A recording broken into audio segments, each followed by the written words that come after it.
This is Abnormal Entertainment. 2, 3, 4.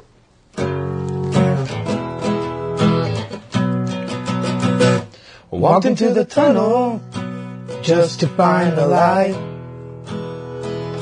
Hunted for old demons, looking for a fight. Looked up at the stars, seemed to go forever. There must be a way, it all fits together. Fell into the quicksand, held on to the vines. Never could quite color, stay within the lines. Feels like I have wings, I can fly wherever. This is just a way, it all fits together. Finally saw the world through rose-colored glasses. Gonna share my journey to small and large masses. Give up on my life, no sir, me never. This is how I put it together. This is how I put it together. This is how I put it together. Hey everybody, this is Daniel Garza. Welcome to another episode of Put It Together. I'd like to start as usual thanking my producer, Mr. Kevin Moyers, for all his help and support. Thank you, sir. Inviting all of you to check us out at abnormalentertainment.com, where you can find all the shows on the network. You can follow me at Facebook, Twitter, Instagram, and YouTube, where you can find additional information on all my guests, shows, and other stuff that I'm involved in. So go check those out. Like them, become friends, and I will message you back. Today, I'm not going to even pretend, Justin, to butcher your last name, because I know that I will do it great injustice. So could you say that for me, please? Yeah, my last name's pronounced Birckbichler. Birckbichler. Awesome. Now that I know that, I probably mess it up even when I try to say it. I have Justin Birckbichler on the show today. And I forgot to ask you, what you're a men's health activist. Is that the title you go with? Yeah, I go with men's health activist or advocate. It depends on the day, and also testicular cancer survivor. Awesome. So now you guys with the titles, you're kind of getting an idea of where some of the conversation will go today. But just to give a little feedback as usual, I met Justin at Healthy Voices conference. Yeah. I met you on the 17th one, right? 2017? Or did I just meet you last year? You just met me last year, but Kyle was at 17 and we get confused a lot for each other. Yes, because they're both adorable white guys. So you could put them as bookends. That'd be kind of cool. Okay, totally off topic. So we met this year, the 2018. It seems like a year ago, but it was actually earlier this year. Yeah, it was like 8 months ago, maybe. Yeah, it just seems so long ago. Everybody is so busy. But for those of you that have been following me for the last couple of years, you know that I've been to the Healthy Voices conference twice, and this is put on by Janssen Pharmaceuticals.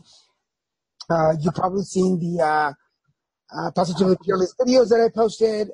I've had some of the people from the conference on the show, and today it's Justin's turn. I guess I want to start because I think there's a lot to you, and I feel like if I talk too much, we're going to interrupt it. So let's get started. Justin, tell us how you put it together. Yeah, so I've been kind of thinking on this, on how I put it together, and I think to kind of do it the most justice, I have to go back to when I was like 15 years old, which honestly, when I do most podcasts, or interviews, I normally start when I was 25, but I realized to really fully encompass my story, I have to start at 15. And so when I was 15, I went to, my annual physical, and the doctor, my pediatrician, asked my mom to step out, and he did the testicular exam for me, and which, as a 15-year-old guy, you're not sure what's going on, but, he also said something that basically ended up saving my life 10 years later, and I didn't realize it at the time. He said, every year when you come in for your physical exam, now that you're in your mid-teens, I'll be doing this for you, but you also need to be doing it every month by yourself. And he kind of talked me through it, and it's very simple. You just take your pointer, your middle finger, and your thumb, and you just roll each testicle together from top to bottom. And I was a very defiant, difficult child. I was in the gifted program from like third grade all the way through high school, and I was the kind of kid that teachers didn't like because I realized I could sometimes be smarter than my teacher, and I would tell them that. And so I kind of did what I wanted. But I also was smart enough to realize I'm not smarter than a doctor at age 15, at least. Maybe at 27. I'm close, probably not. So that was one thing that actually stuck with me, that I needed to be feeling my balls once a month, every month, forever. Well, I thought forever. Fast forward 10 years to when I was 25, I was still keeping up with my self-exams. I was doing them towards the beginning of every month because it just felt like a good time to do it. And so I guess, that's 10 years, 12 times a year. That's 120 times I had grabbed my balls for health-related reasons. Which is average for teenagers, kind of. That's a little lower for, now, if we're putting it in for non-health reasons, we're professionals here. So I was, my career has all been in education. I was a fourth grade teacher for 5 years, and this was in year 4 of teaching. I'm now an instructional technology coach. The best way to just explain that is I teach teachers. So I still teach students, but I don't have a classroom of my own. So rather than having 25 students, I get to have an impact on 600 students in a whole school, which is cool. But so as part of the technology side of that, I'm also a technology consultant on the side. So I get to travel around and teach people about, how to use technology. Okay. So one time, actually the very first, when I was onboarded to the company to start doing, consulting, I was 25 at the time, as I've said, and I was told that I was going to be shadowing, kind of a exemplar presenter in Kentucky in the beginning of October, and so I needed to book my travel and everything. Well, I live in Virginia, and I grew up in Pennsylvania, so I'm pretty much familiar with the geography of those two states. And from what I understand, there's 48 other states. I know.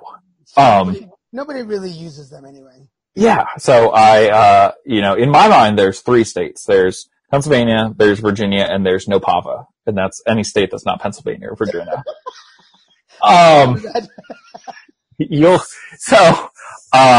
So I assume you live in Nopava because, yes. So they told me Kentucky. I texted a friend who lived in Kentucky and I said, hey buddy, I'm going to be flying to Kentucky. Where's a good airport to fly into? I didn't say what city I was going to. I just said I'm going to Kentucky. Well, Kentucky's a rather large state. I don't know if you know this. It's got several cities from what I heard. Yeah. And me being, again, thinking I'm the smartest human being who's ever walked the earth, I booked my flight, I booked a hotel, and, thought nothing of it. And then in the airport, I'm thinking, hey, maybe I should look where my hotel is, in relation to the airport, because I needed to figure out if I needed to rent a car or rent an Uber, or call an Uber. So I look, and I see that the hotel is 45 minutes south of the airport. And I was like, all right, not the wisest choice, Justin, but you'll be fine. Just rent a car or something. And then I was like, hey, I should also figure out where the event that I'm shadowing is in relation to the airport, so I know to get back. So it turns out that the event was an hour and a half north of the airport. So if you can imagine that on a map, I have to travel 45 minutes south to get to my hotel, and an hour and a half north of the airport. So that's almost 2.5 hours. Yeah. So and again, remember, this is my first time. Like, I'm trying to present, show this company that I'm a competent human being. And I'm doing a very poor job of this. So I start panicking because I'm supposed to be boarding my flight in like 10 minutes. And I'm like, well, I should have listened to this a little sooner. So I managed to call the airport and make sure that they're going to reserve a car for me, because on top of this, I'm not landing at my airport until like midnight. So I wasn't even sure if they'd be open. So this whole long story short is to say that I was very stressed to begin with, because I knew not only was I going to have to drive a bunch in the middle of the night somewhere I didn't know. I screwed up my flights. I knew I was going to have to get up at like 4:00 the next morning after not really sleeping for very long, to get to this event.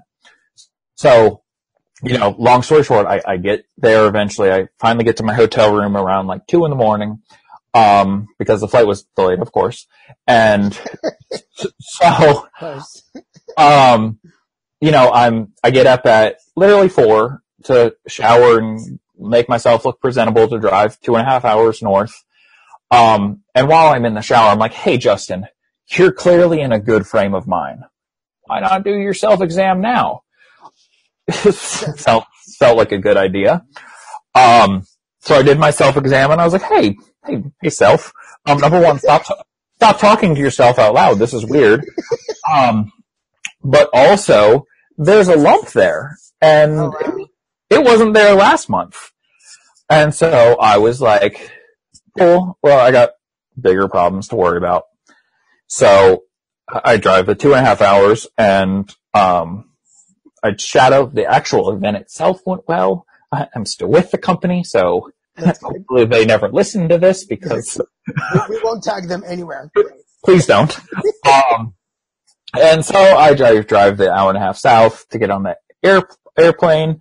I get on the airplane, and I'm in the bathroom, and I'm like, hey, I'm gonna, the tiny little cramped airport bathroom. I was like, I'm gonna check out this situation again. And there was still a lump there, as if like 8 hours was gonna change that.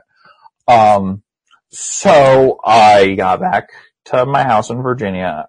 I had to find a doctor because I had just moved, and so I didn't even have a doctor in the area yet. So not only did I have to call a doctor, I had to talk about some very private matters the very first time I'm talking to the doctor.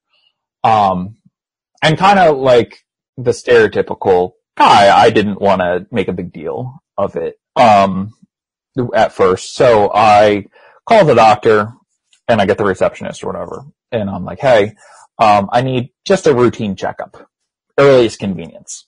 And they're like, well, for routine checkups, we don't have any openings until December. This was the beginning of October. Oh, wow. So I was like, all right, let's change it up. What if I were to say that there was a lump on my testicle? And they're like, we can get you in tomorrow. Oh, wow. So I was like, okay, well, I have a lump on my testicle. Let's go that route. Right. So I go to the doctor, and I get there, and I fill out the insurance paperwork, and I get into the room, and the woman's like, she's like, so what's the problem? And I was like, well, I have a lump on my testicle. And she's like, take off your pants, let me examine you. And I was like, I've seen movies start this way, but I'm okay with it. Right. Was she pretty? Yeah. Yeah, she was. Okay, good. Which, honestly, that was my biggest concern at the time. I was like, I don't want to make this awkward. Like, I'm trying to be professional here. Right. But at this point in my life, there have been numerous people of all walks of life who have seen and touched my junk. I don't even, Well, when you have the balls to speak up, people kind of gravitate towards you.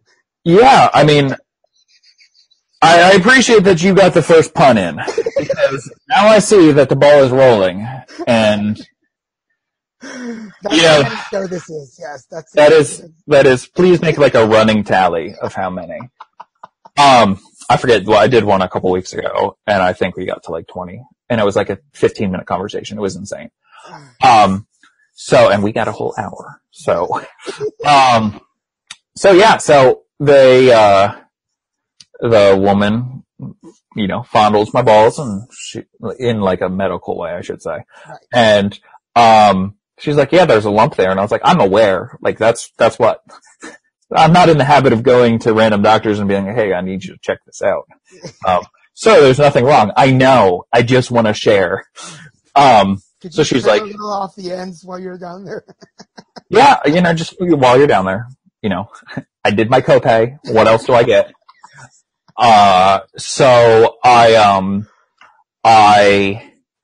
So she says, sir, you need to get an ultrasound.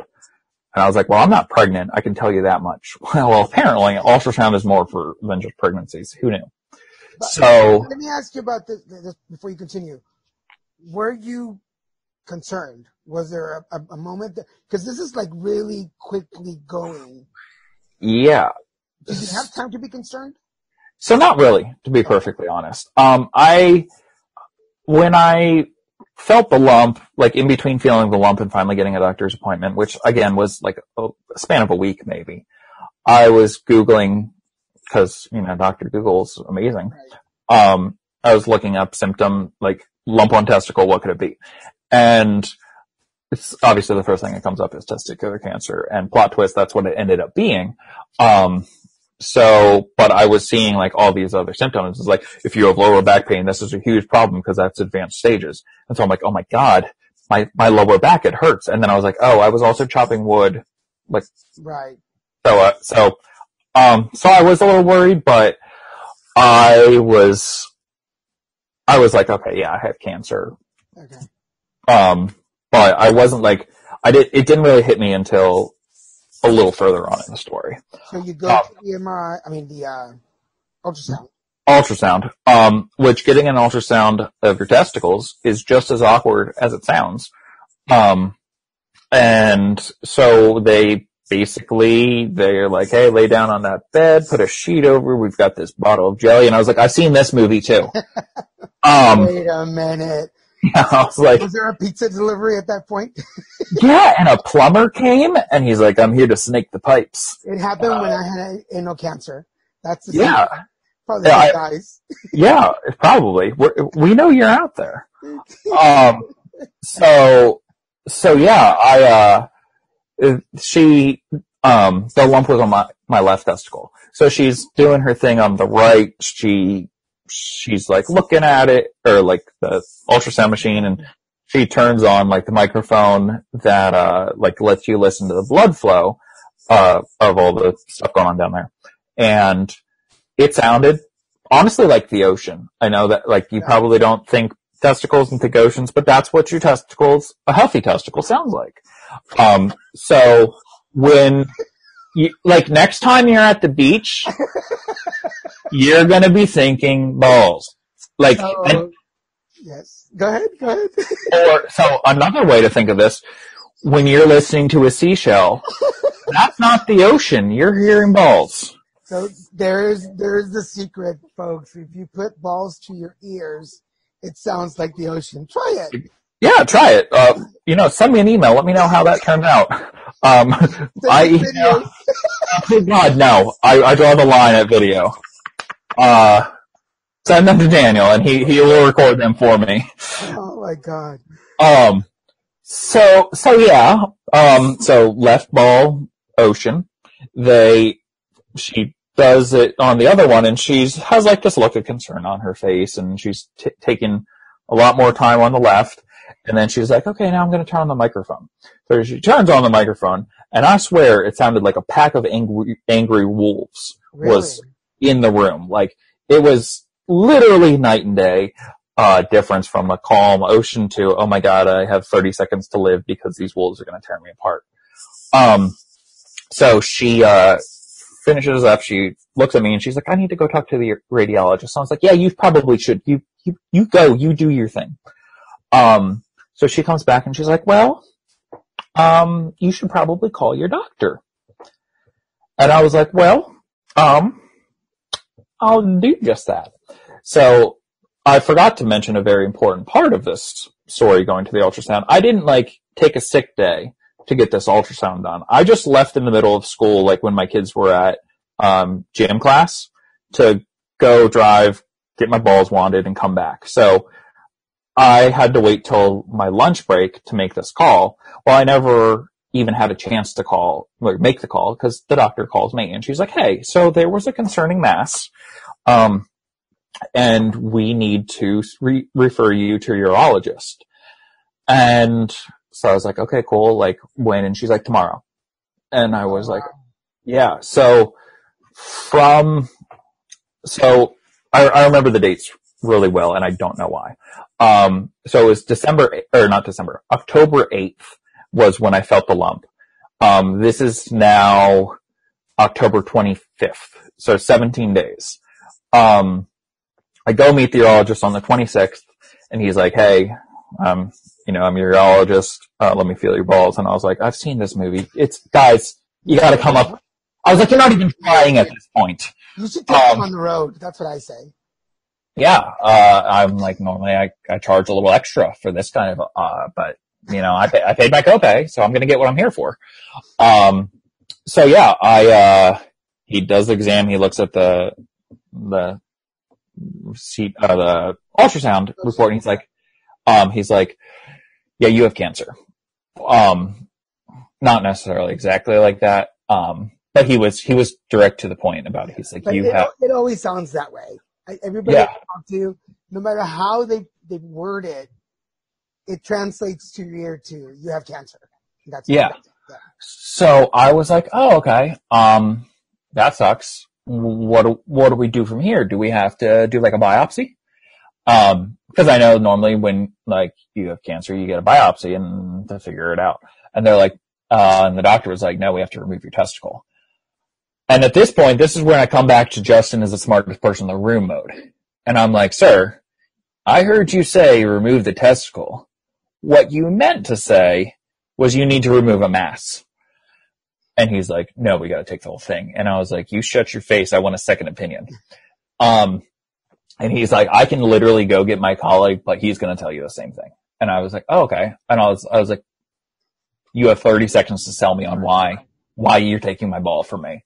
And so what it comes down to is they cannot do a biopsy of your testicular mass when it's in your scrotum. It just, they can, but the cons greatly outweigh the pros, because in something like 90% of cases, a testicular lump ends up being cancerous anyways. And I would think that based on the amount that they have to work with, any kind of mass is just going to take over, right?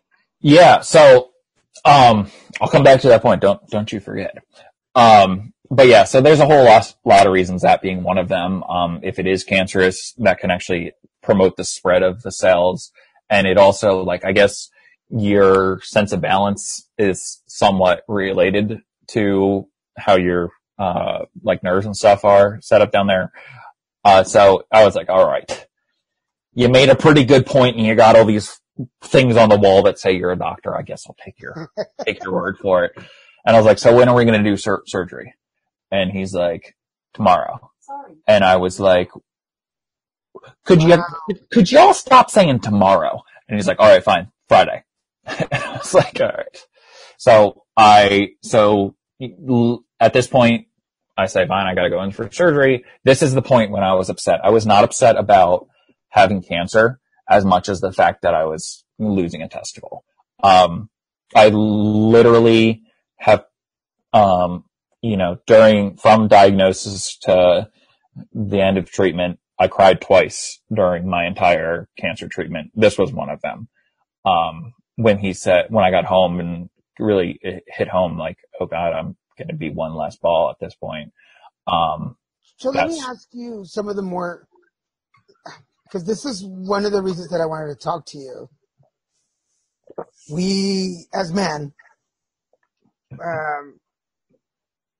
there are certain things that defined, and I'll put that in quotation marks, manhood. Like we grow beards, we get a little muscly, penises and our balls. Like that's, you know, that's being a man. Yeah. Especially for those of you who are from Justin's support followers. I'm Latino, so as Latino man, you know, he was like, I'm a man, I'm a macho. So at any point does that come into play? Like, do you start questioning your manhood? Yeah, I mean, absolutely. Because, I mean, we literally call our package our manhood.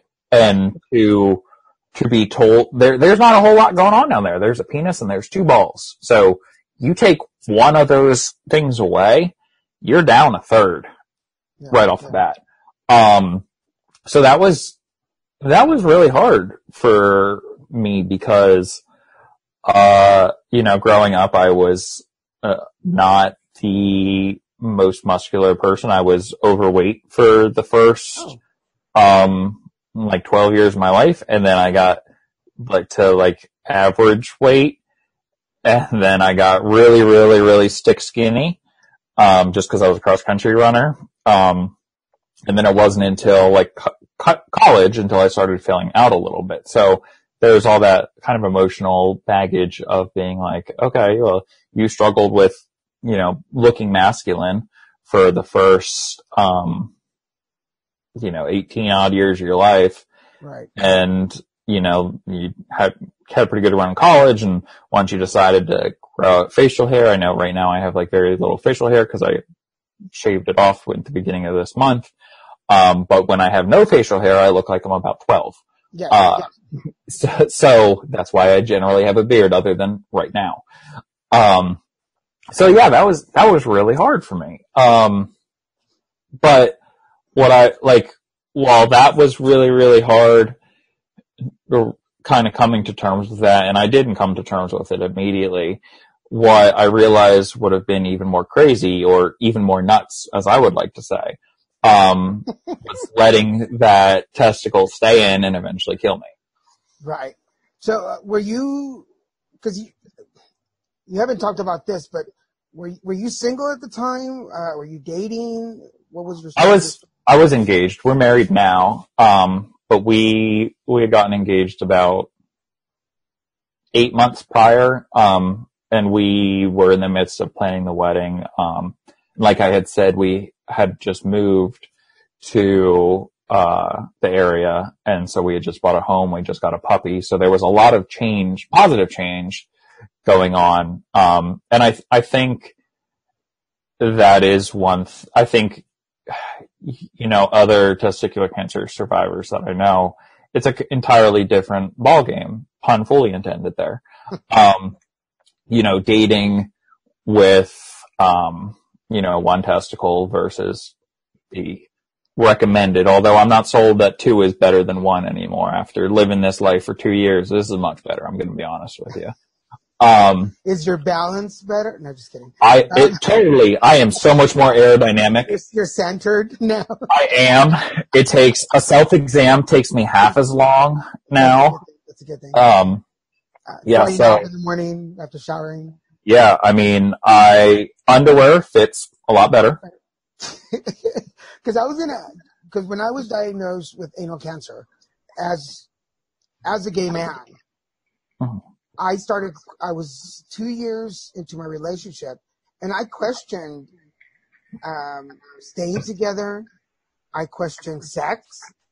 I questioned how I was going to perform sexually. I even questioned my sexuality at a certain point. It really did a mind fuck, for less of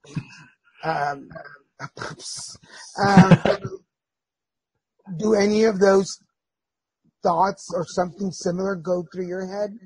Yeah, I mean, I remember telling her that, you know, you if you want to leave, you can.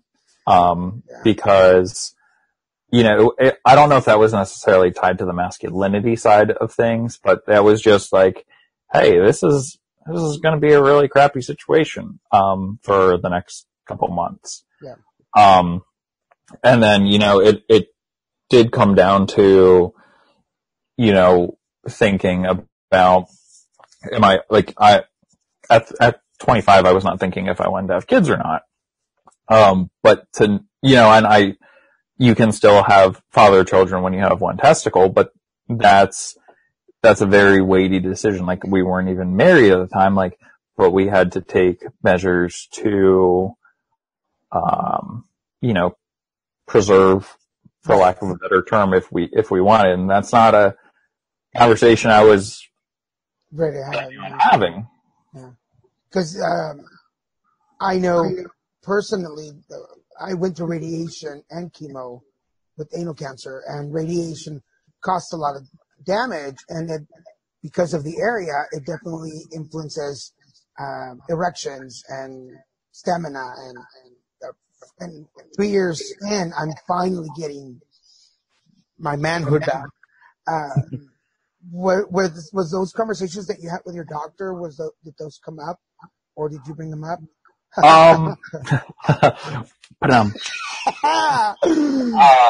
So really most of those conversations kind of related just more to the fertility aspect.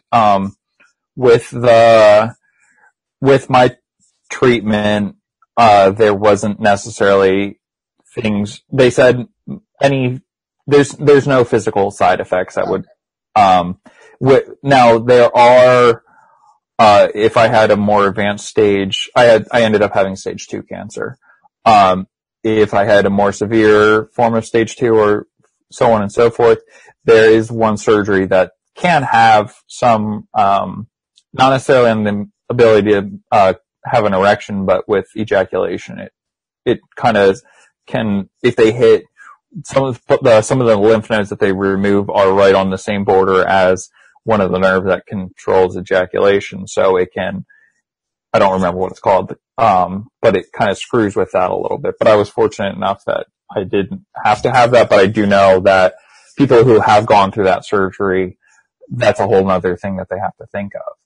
So did you have typical radiation, chemo, or did you have surgery? I had surgery to remove the testicle, and then I had chemotherapy because even though I had caught it pretty early and they had removed the testicle, and you hit the nail on the head earlier about how there's not a lot of area to work with. Once they did the biopsy after they took the testicle out, the tumor had taken over my entire testicle. So I had chemotherapy because it had spread to my lymph nodes. But generally speaking, the chemotherapy regimen for testicular cancer is very, very effective. They don't really do radiation for testicular cancer as often anymore. Okay. So once you're out of surgery, life as usual? No. What happened? So there were a lot of changes. With my surgery, it's not like they cut my scrotum in half and just pulled out the testicle. The incision is on my groin, and then they basically pop it up through my whole body. I was asleep for the surgery, so I'm not really sure how that worked. They didn't videotape it for you or anything? Live stream it? No. I kind of wish they would have. Cool. Yeah. So they, I couldn't walk because they had cut through muscles in my core, so I was pretty much in bed. And so I kind of just started writing down my story of what had happened, from that ill-fated trip to Kentucky to present day laying in bed because I'm now 50% less testicular. And so I realized wow, a lot has happened in 20 days. I had gone 25 years of my health being pretty stable, to going oh wow, you have cancer. Most people stop at you have the flu in the middle of there. Now I will go from perfectly healthy to cancer. I go ball to the wall, as I like to say. You're an overachiever, so there's that. Yeah, I really am. I don't like to brag, but the average age of diagnosis for testicular cancer is 33. I was 25 at the time, so I beat the curve by 8 years. Always ahead of the game there. I just can't afford to drop the ball. So once you're rolling, let's just go with it. Yeah, absolutely. So yeah, and I kind of hoped that the whole journey would slow down because that's a lot to deal with in 20 days. And it didn't slow down at all because, no sooner did I start being able to walk around. I had to go get follow-up scans, and then, I'll always remember this, that I went to see my urologist to review the scans, and it was the day after the 2016 election. And so I'm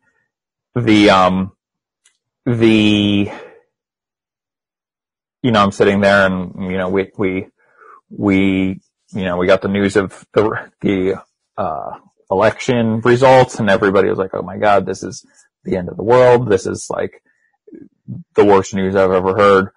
And so then I go and the doctor's like, yeah, your cancer is also spread. And I was like, wow, that's the second worst thing I've heard all day. Wow.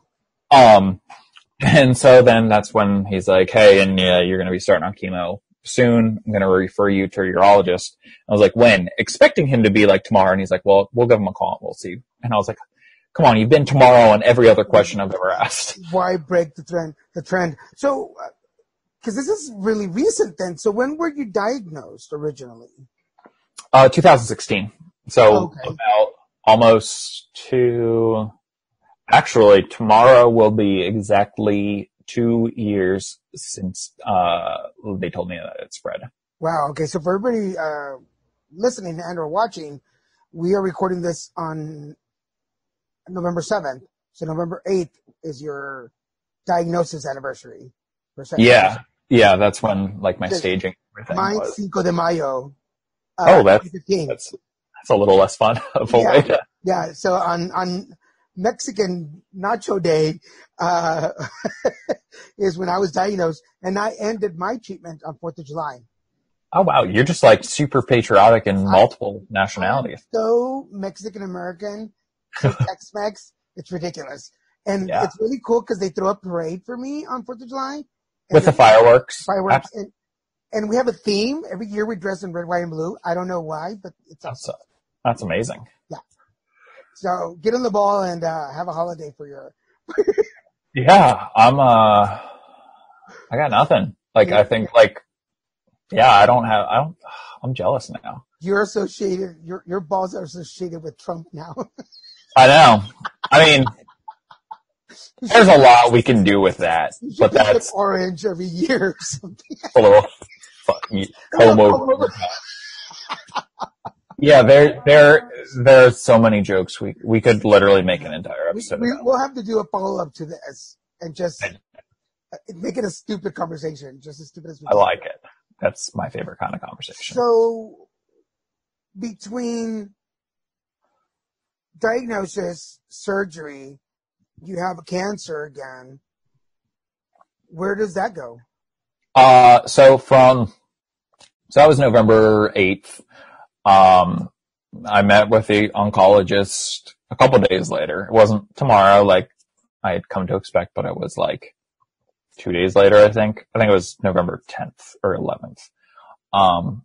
So still pretty quick. And he explained chemo to me. And, my grandfather had, renal cell cancer when I was in college. I was probably in high school when he was first diagnosed, and then he had it all throughout college, and then he passed away, when I, about a month or two after I graduated from college. And he went through chemotherapy, but he was able to take oral chemo. So I asked, he had I think I actually don't know his entire regimen, but I know towards the end of his life, he had, oral chemo. So I asked if that was an option, and they're like, no, that's not a thing we do for testicular cancer. So that to me represented that I was going to have to take time off of work because, as I said, I was a fourth grade teacher, and fourth grade teachers fourth grade students are germ factories, and you can't be around germ factories when you have no immune system.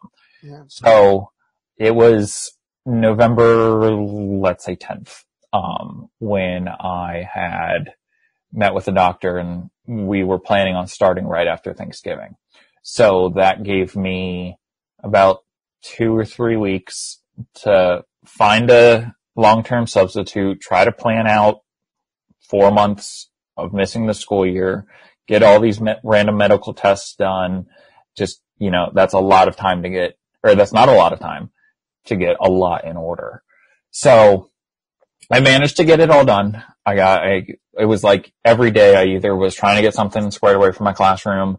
I told my students that I had cancer. I didn't tell them testicular cancer specifically, but we had a big class meeting talking about that I have cancer and that I'm going for chemotherapy. So the nice thing about testicular cancer, if there is a nice thing about any sort of cancer, is that it's very curable, very treatable.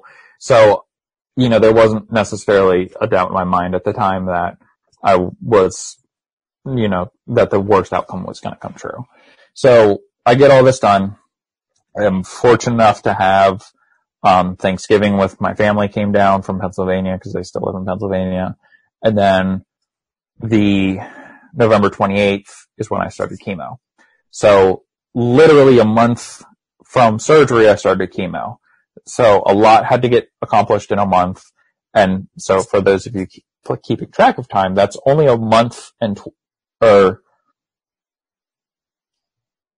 a month and 20 days from when I first felt the lump. So less than 2 months for all of this to happen. So yeah, I started chemo. Chemo sucks. There's really no other way than to put that. Yeah. I've had people, when I was going through it, that I lost a lot of weight and started feeling really crappy. I would hear people telling me, oh, my aunt went through it, or my mom went through it, and she was fine. She never had any I'm like, yes, she did. She had problems. She just kept it from you. Shut up. Yeah. No, I every possible side effect that you can have from my particular chemo, like hair loss, I lost it all in like a month. I didn't lose weight. I actually gained weight starting just from the bloating from the steroids. I started chemo at around 200 pounds. I ended chemo at 210 pounds, which confused me because I didn't eat for like a week straight at one point because I was throwing up for a week straight. And my whole mentality was, well, buddy, if I don't give you anything to throw up, you can't throw up. I was trying to outsmart it, but it's like, okay, Justin, we're just going to throw up air and it's going to be worse than throwing up food. Oh, yeah. Question though, because from knowing you, and this is a dumb question because I do not have hairy arms. I have no hair on my arms, but I lost all my hair did you lose your arm hair also? I didn't, it thinned. I lost all the hair on my head and my beard and my underarm hair. My chest hair and my eyebrows and my eyelashes and like the rest of my body hair, it all thinned, but it never fully fell out. But it was, my armpit hair was the first hair that actually fell out. And that's how I realized that my hair, because I was putting on deodorant the one morning and I pulled away the stick and it was like covered in hair. And I was like, oh, this is new. That's interesting. I trimmed mine before we started just because it was the summertime and I do that in the summer. So I didn't notice, but I woke up from bed and there were clumps of hair on my pillow. And that's how I Yeah. So I, with cancer, you don't have a lot of control. And so the one thing that I could control is, yes, my hair was falling out, but I could control when it was gone. So I grabbed the situation by the ball and I shaved my hair off, myself, which was like, it was super fun because like, you very rarely have an opportunity to just shave your whole head for Britney Spears on it. Yeah. Hey, leave Britney alone. Yeah, so that was, I love you. I can't believe you know that reference. That is so awesome. That was like peak middle school for me. So I shaved it off and that I wasn't happy about that because I just grown accustomed to like how I look, like my hair, my beard, and those two things were gone. Well, this is post-cancer hair, and I got it darker and thicker and curlier. Yeah, mine came back almost like at first it was coming back in blonde. Yeah. And I was like, oh, okay, this is I'm going to look like I should be a surfer or some sort of skateboarder. But yeah, it came back in like normal. I think like the thickness all came back, but I had like this one random curly piece of hair on the back of my head, and now it's completely straight. And I was like, I heard most people hair comes back in curly, but it went the opposite for me. I just got it cut for some headshots, so it's short and straight, but it gets longer and it gets curly and thick. My hairstylist loves it because it gets thick. I went there without knowing I was going there. Okay. So, I was like, is he doing this on purpose? Yeah, that was totally random. It pops up just on its own. So a lot so compressed into a short amount of time. How do you decompress? So I did a lot of writing. That's actually how I ended up starting a blog, about my experiences. But I didn't have energy to do anything else. I just had a lot of time that I was sitting on a chair or laying in bed. I didn't have the motivation, or not necessarily the motivation, but the energy to get out of bed half the time. I had a really hard time focusing on even watching TV or reading. So I wrote a lot. I wrote for a couple of reasons. One, at first it was just like I was writing a personal account, like a personal memoir for myself. So I could, when it was all done, I could look back and be like, holy crap, you've been through a lot. And you had a record. And then another part of me was writing, kind of for other testicular cancer patients, because when I was diagnosed, I couldn't find a lot of resources written from the perspective of a 20-something guy going through cancer. I could find a lot of medical information, but I couldn't find stuff about the patient experience easily. I'm sure it's out there, but I couldn't find it at all. So I was like, hey, I'll create the resource that I wish I had. And then the third reason, which is the reason I still continue to write and talk about my balls, or I guess ball at this point, endlessly, is because guys don't talk about their health nearly as much as we need to. And like, as I said, I was hesitant to call a doctor in the beginning. And that's not an uncommon narrative. It's something like well over half. The Cleveland Clinic has done numerous studies or surveys about men and their health, and as have other organizations. And time again, it's found that guys won't admit that there's a problem with something with their health to themselves, to their friends, or to medical professionals. And so by sharing my story, my big hope is to open up lines of communication so guys realize it's okay to talk about your health, and you're not hurting anyone by talking about your health. You're actually doing more damage by not talking about their health. So I always say, I want to put my face where their balls are. That came out wrong. And hear the ocean. You can hear the ocean. Or let me try again. It'll be, I want guys touching themselves and thinking of, no, that's just as bad. Yeah. They can think of me if they want. Yeah. Either one. Yeah. If they're touching themselves for medical reasons, that's fine. And they can touch their balls and think of Justin, or feel up their ass and think about me. Whichever. It's all good. It's all good. Why choose? One hand in the front, one hand in the back. Because between you and I, we've got that whole space covered. So quite literally. Quite literally. So that's the beginning of your advocacy work? Yeah. So my advocacy work really started on my first day of chemo. or no, it started a week prior to that. Because I still from time to time, but not as often anymore. I had a educational blog where I wrote about random different things from using Google Drive in the classroom to active review games to writing about kids using yoga balls in classroom. And I realized, hey, I read about yoga balls. Why not write about man balls? Yeah.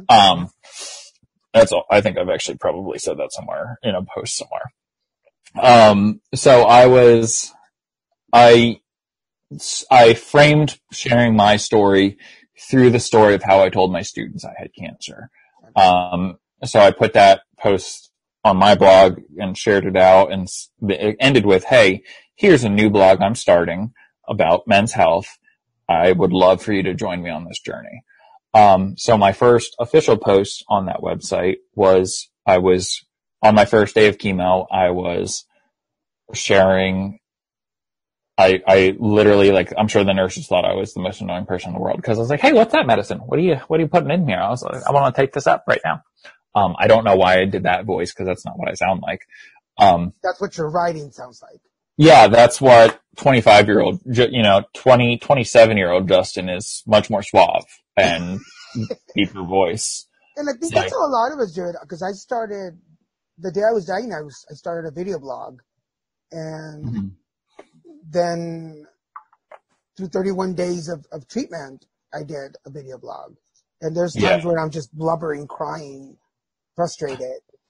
And that's one thing I wish I had, like, if I were to have to go back and do it all again, I wouldn't change how openly I write about it. But what I would change is I wish I had more video footage, because I have a couple videos from the first couple, like every time I went to a doctor, I made like a reaction video. I made a video of like recovering from surgery. I made a video of me shaving my hair. And then all of a sudden, it's like the last day of chemo.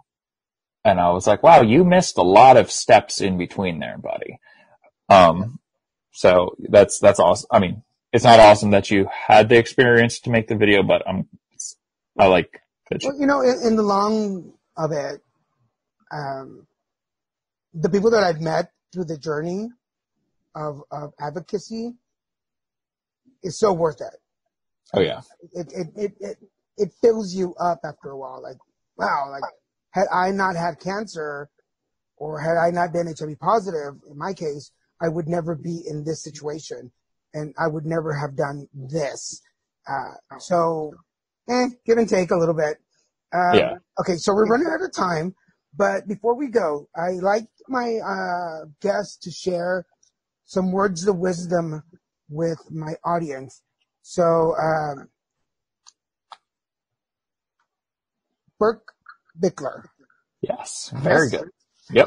So Justin Birckbichler, what are your words of wisdom for my listeners?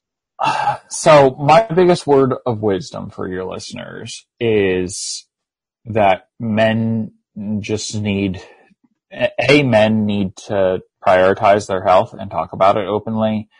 Like I've said, it's more damaging to keep it in than to get that conversation out there. And honestly, for any female listeners, you can help the men prioritize their health, because regardless, every person has a man in their life that's important to them, whether it's a husband, boyfriend, friend, fellow athlete, father, brother, son, nephew, whatever. Everybody has at least one guy that they know that they can reach out and help encourage them along. And so it doesn't have to be an hour-long conversation like Daniel and I have had here today, but it's just as simple as saying, hey, I heard about how to do a testicular self-exam, and it's something that's important because testicular cancer is the number one form of cancer in young men. So, you need to be doing this. And if you're comfortable enough with telling them how to do a self-exam, awesome. If you're not comfortable with them, send them my way, because my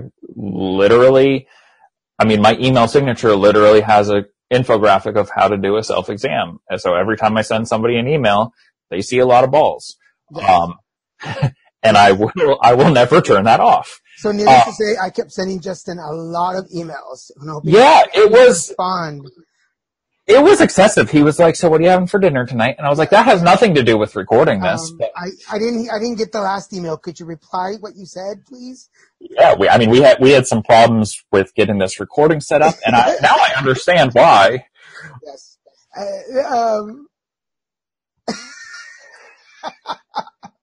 That actually, that was a mouthful right there. I'm not going to touch that one. so people know where to find you. Could you give them your links and information, please? Yeah, absolutely. So the best place to start is my website, which is aballsysenseoftumor.com. It's important that it's sense of tumor, not humor. If you search a ballsy sense of humor, I'm not really sure what would come up, but I am not liable for that. So aballsysenseoftumor.com. On Instagram, it's just at a ballsy sense of tumor. On Facebook, it's facebook.com/a ballsy sense of tumor. There's a lot of balls in there.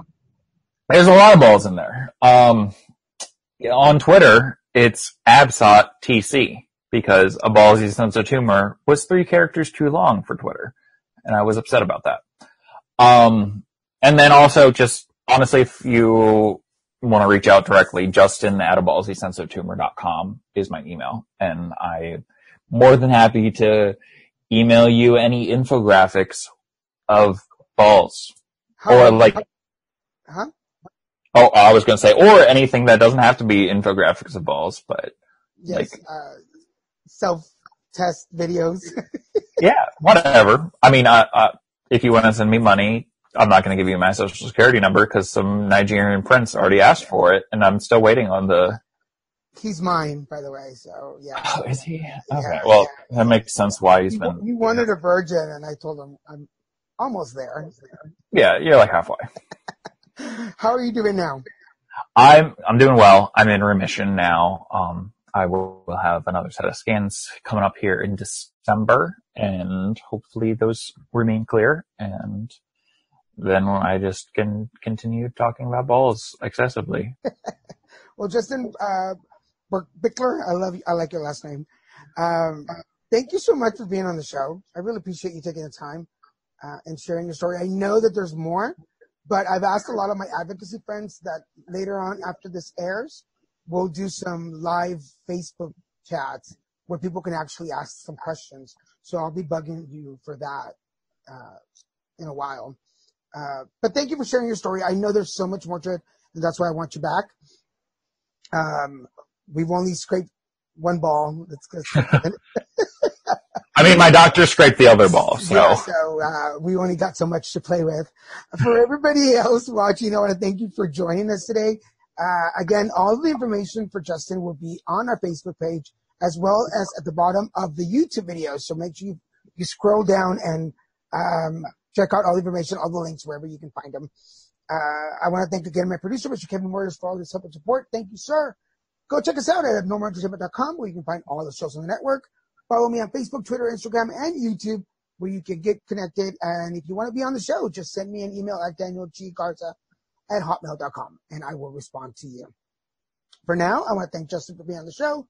Thank you, guys. This is Daniel Garza saying, hey, put it together. This is how I put it together. This is how I put it together. This is how I put it together. Subscribe to Put It Together on iTunes, Stitcher, and at abnormalentertainment.com/putittogether. Find Put It Together on Facebook and tweet Daniel at Lil Messican, LILMESICAN. And for more podcasts, comics, books, movies, and more, head to abnormalentertainment.com. You've been listening to the Abnormal Entertainment Network.